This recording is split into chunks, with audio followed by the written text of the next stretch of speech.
Hello everyone, आज हम करेंगे अनसॉल्व पेपर सॉल्व 2024 के अनसॉल्व पेपर हैं राजीव प्रकाशन के। राजीव प्रकाशन के हर बार हमेशा बोर्ड एग्जाम में पूछे, क्लास 10th के लिए है ये सामाजिक विज्ञान का। तो इसमें हम देखते हैं अपना फर्स्ट क्या है हमारा।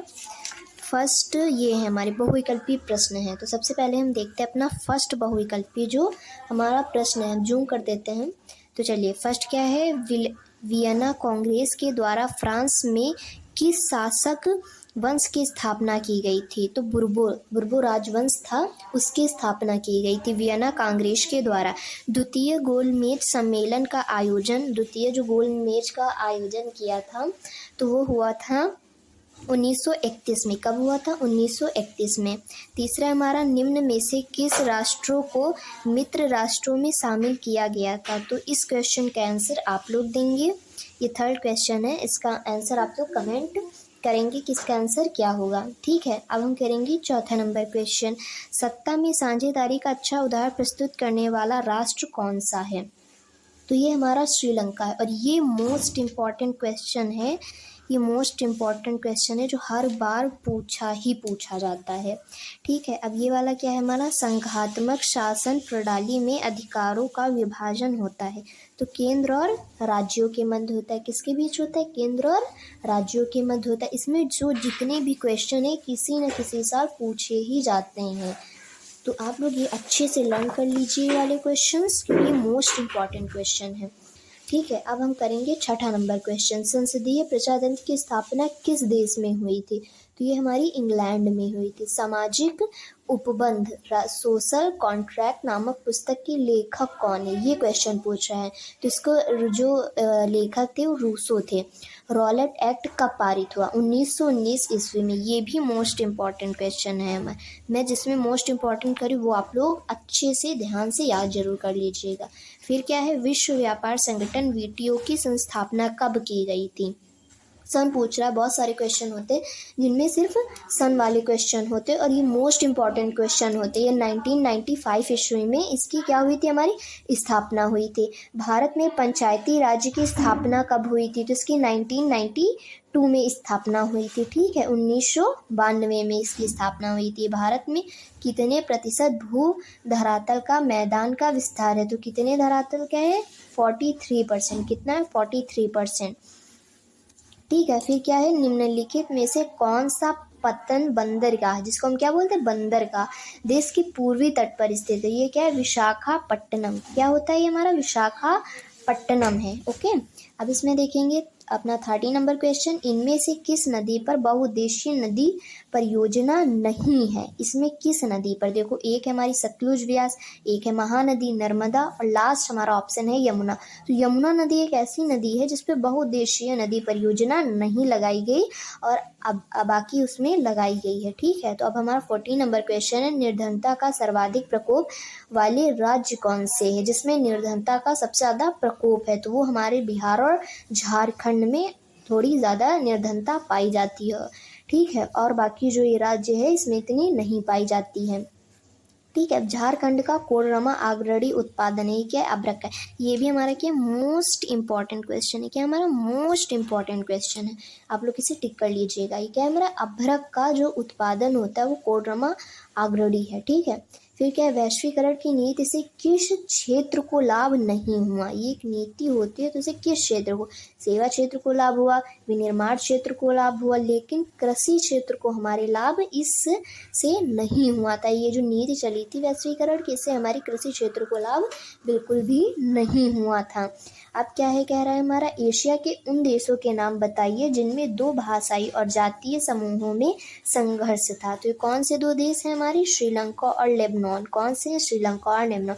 ये क्वेश्चन आप जरूर से जरूर, रिपीटेड क्वेश्चन है जो हर साल आपको एक ना एक आपको क्वेश्चन 100% गारंटी के साथ आपको मिलेगा ही मिलेगा। ठीक है, तो आप लोग ये जरूर से जरूर याद कर लीजिएगा। निम्नलिखित में से कौन सा विषय राज्य सूची में नहीं है। तो ये हमारे क्या है, वन। इसकी ना एक सूची, एक क्वेश्चन होता है तो उसमें राज्य सूची, हर सूची में डिवाइड होते हैं तो उसमें कौन कौन सी चीज़, कौन कौन से वो पाए जाते हैं वो पूरा लिखा रहता है। तो जब आप वो क्वेश्चन याद कर लेंगे तो आपको पता चल जाए कि कौन राज्य सूची में, कौन संघ सूची में, कौन किस सूची में। ठीक है, फिर हमारा क्या है 19 नंबर क्वेश्चन की चुनौती किसे कहते हैं। इसे क्या कहते हैं, विभिन्न तरह की मुश्किलें। विभिन्न तरह की मुश्किलें ही हमारी क्या होती है, चुनौती का कार्य करती हैं। फिर क्या है भूक्षरण। भूचरण क्या होता है, भूक्षरण। भूचरण होता है भूमि का उपजाऊ होना। क्या होता है, भूमि का उपजाऊ होना। ये हम अनुपजाऊ अनुपजाऊ होना हमारा भूचरण होता है। जब भूमि अनुपजाऊ यानी कि उपजाऊ नहीं होती है तो हम उसे क्या कहते हैं, भूक्षरण कहते हैं। ये हमारा पार्ट 1 हो गया। और पार्ट 2 में हम क्या कराएंगे, इसके जो लॉन्ग क्वेश्चन है, इसके क्या है, जो लॉन्ग क्वेश्चन है। और इस तरह आपका क्या आएगा, OMR सीट। जिसने नहीं देखी है वो जो फर्स्ट टाइम, अब 10th का बोर्ड एग्जाम तो फर्स्ट टाइम ही होगा, तो जो फर्स्ट टाइम देने जा रहे हैं तो वो देख ले कि इस तरह की आपकी पूरी OMR सीट है, जिसमें आपको 20 क्वेश्चंस फिलअप करने हैं छोटे छोटे बॉक्सों में। और अगर आपका थोड़ी सी भी मिसप्रिंट हो गई या थोड़ा सा भी कुछ गलत हो गया इधर से उधर, तो आपको पूरे के पूरे नंबर काट लिए जाएंगे। तो क्या है हमारा जिला कोड। सबसे पहले तो आपका जो भी जिला कोड होगा, बिन्नौर जिले से हैं, सीतापुर से, कहीं से भी हैं आप, तो अपना वो डाल लीजिए, केंद्र कोड डाल लीजिए, अनुक्रमांक जो होगा वो डाल लीजिएगा। फिर क्या होगा कि विषय कोड का नाम आप डालेंगे, प्रश्न पत्र संख्या डालेंगे, और अगर OMR क्रम संख्या अगर आपको बताई जा रही है तो आप वो भी डाल सकते हैं। ठीक है। फिर यहाँ पे आपको जैसे कि अभी हमने ये देखा था कि पहले नंबर का गा नंबर था, कौन सा, पहले नंबर का गा यानी कि सी। तो ठीक है, तो पहले नंबर का गा हम इसे, और हमेशा आपको डॉट पेन से ही भरना है। किस पेन से, डॉट। आपको जेल पेन से बिल्कुल भी नहीं, या तो आप ब्लू डॉट पेन से या फिर ब्लैक डॉट पेन से इसी तरह आपको गोला करना है, सिर्फ आपको गोला करना है। और ये नहीं कि जैसे कि आपको गोला कर, जैसे कि है आपका दूसरे का खा नंबर है यानी कि दूसरे का बी, तो ऐसा नहीं कि आप सिर्फ ऐसे कर दिया आपने, या ऐसे कट कर दिया, ऐसे टिक का निशान लगा लिया, ऐसा नहीं होगा। ठीक है, कि आपने ऐसे टिक कर दिया, नहीं, आपका गलत मानना चाहिए। आपको पूरा ऐसे गोला पेन से ऐसे क्या राउंड राउंड करके उसको पूरा भरना है। कहीं भी कुछ भी अगर इतनी सी भी मिस्टेक होगी आपके नंबर काट लिए। तो यहाँ आपको सिग्नेचर्स करने रहेंगे, टीचर्स के सिग्नेचर होंगे, बस आपको इतना कर लेना। फिर क्या है, ये मोस्ट इम्पॉर्टेंट क्वेश्चन है, आप स्क्रीनशॉट अभी ले सकते हैं। और ये क्वेश्चन विद सल्यूशन हम लेके आएंगे पार्ट 2 में। ठीक है, तो ये आप देख सकते हैं बहुत सारे। और मैप वर्क, मैप आपको कैसे भरना है, अगर आपको ये वाली वीडियो चाहिए फुल तो आप लोग, और ये 2024 के मॉडल पेपर है, क्योंकि जो पेपर आता है उसमें 1 या 2 साल के पीछे के क्वेश्चन ज़रूर आते हैं, प्रेजेंट की नहीं आते हैं। जो अगले साल हुआ है उसके आप लोगों को, उसके भी मिलेंगे आप लोगों को, लेकिन उसके कम मिलेंगे। और जो पुराने होते जाएंगे उसके आपको ज़्यादा क्वेश्चंस आपको देखने के मिलेंगे, वो ज़्यादा मोस्ट इम्पॉर्टेंट हो जाते हैं।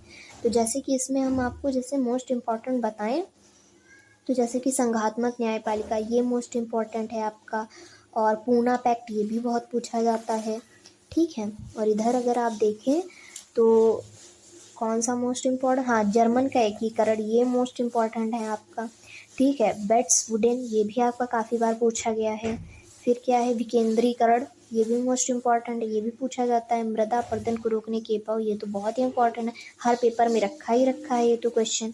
ठीक है, धारिता का विकास ये भी इम्पॉर्टेंट है। भारत में विदेशी व्यापार की 3 विशेषताएं ये तो बहुत इम्पॉर्टेंट है।